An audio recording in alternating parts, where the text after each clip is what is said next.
Spanish Revival homes are among the most recognisable in American architecture, warm, earthy and unmistakably Mediterranean in character. But behind the red roof tiles and arched doorways is a story of cultural influence, regional adaptation and architectural revival. In this episode of Homes Explained, we're exploring how Spanish Revival homes came to America, who built them, what defines their style both inside and out, and why they've remained such an enduring part of the American architectural landscape.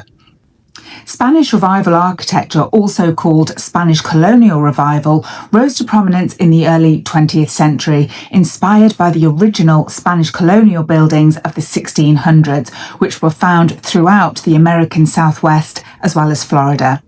These original adobe and stucco structures, built during the Spanish colonization of the Americas, served as a loose reference point, but what emerged in the 1910s and 20s was far more stylized. The renewed interest in Spanish-inspired design was fueled by several cultural forces all taking place at the same time. First was the 1915 Panama, California Exposition in San Diego, which captured national attention with its very ornate Spanish Baroque buildings designed by architect Bertram Goodhue. Second, there was a growing desire to celebrate regional heritage, particularly in areas with strong colonial histories like California and Florida. At the same time, the broader arts world was embracing romanticism, favouring handcrafted details and historical styles over the industrial look of the new century. And finally, the rise of Hollywood and the film industry glamorized the aesthetic, with Spanish Revival homes becoming synonymous with luxury and the Southern Californian lifestyle. The style took hold in warm weather regions where its materials and design made practical sense, especially in California and Florida. But Spanish Revival wasn't just about nostalgia, it brought a bold new visual language to American architecture. So let's take a look at some of the key defining exterior features. First up, the red clay tile roof is probably the most recognisable feature with the Spanish Revival home. Traditionally, it was made from barrel-shaped terracotta tiles, and the design wasn't just aesthetic, it was also very practical because early builders would create this kind of barrel shape by forming the tile on their thigh, would you believe it? And these kind of interlocking barrel tiles became very efficient in shedding the rain and allowing the air to circulate underneath. Today, many of the new build homes use different roofing materials such as concrete or synthetic versions to mimic the look, but the red colour and the visual effect remains the same, rustic, textured and unmistakably Mediterranean. Next up, the stucco exterior is another hallmark of this style, and this actually goes back to the original Spanish colonial homes of the 1600s, which were made with adobe construction methods and coated with a lime plaster to create a very smooth and protective finish. In Revival era homes, stucco was applied more evenly and with a cleaner finish, but still has that kind of soft hand-troweled look to make it feel organic and authentic. And finally, Spanish homes are almost always painted white, which helps to reflect the heat and creates a really sharp contrast with the red clay roof. Exterior feature number 3 are the graceful arches above the windows, doors and passageway. Now, originally these arches were used because they distributed weight very efficiently without the need for really heavy beams. But in Revival homes, they became a defining stylistic feature, softening the home's silhouette and adding a sense of elegance without feeling overly formal. The arches are often highlighted with colourful tile surrounds or substantial wooden accents, making them natural focal points in both exterior and interior design.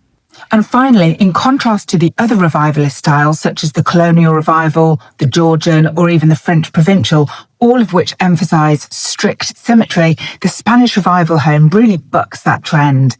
These homes often centred around courtyards, towers, projecting wings, resulting in facades that feel very relaxed and organically composed.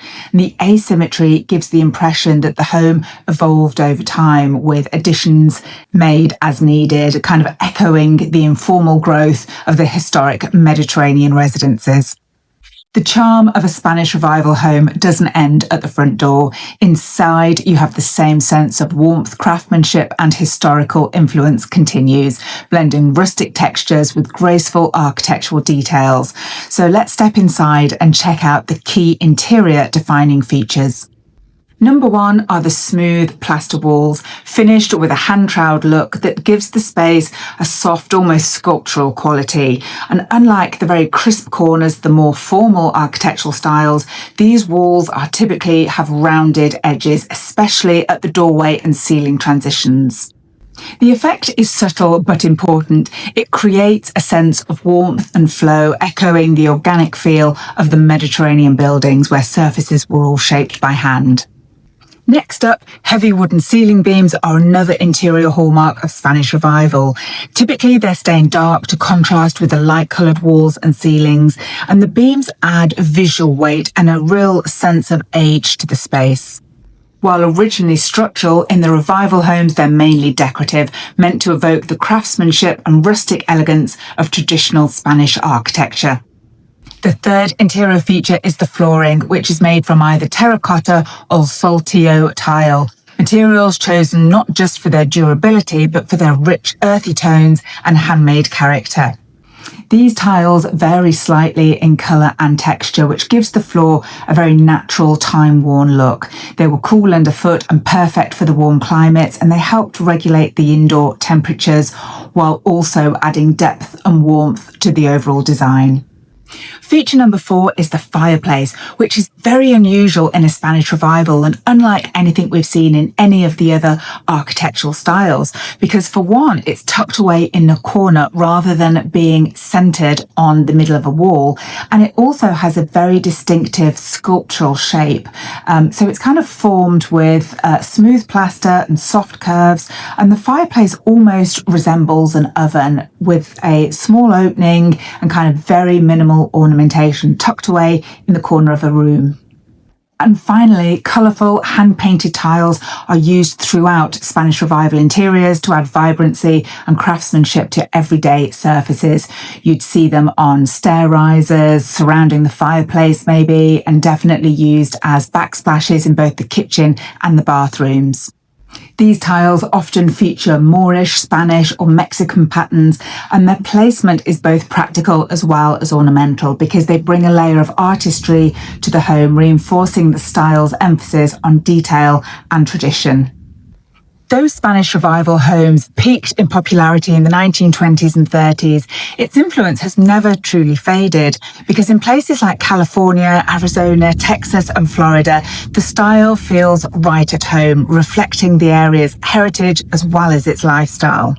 Today, many custom and luxury homes draw upon the Spanish Revival design, adapting its features to suit modern tastes.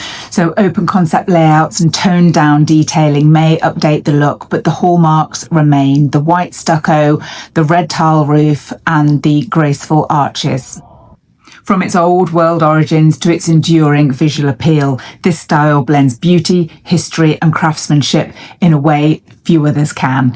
If you enjoyed this deep dive into the Spanish Revival, don't forget to share, like, subscribe and come back next week to see a whole new architectural style reviewed.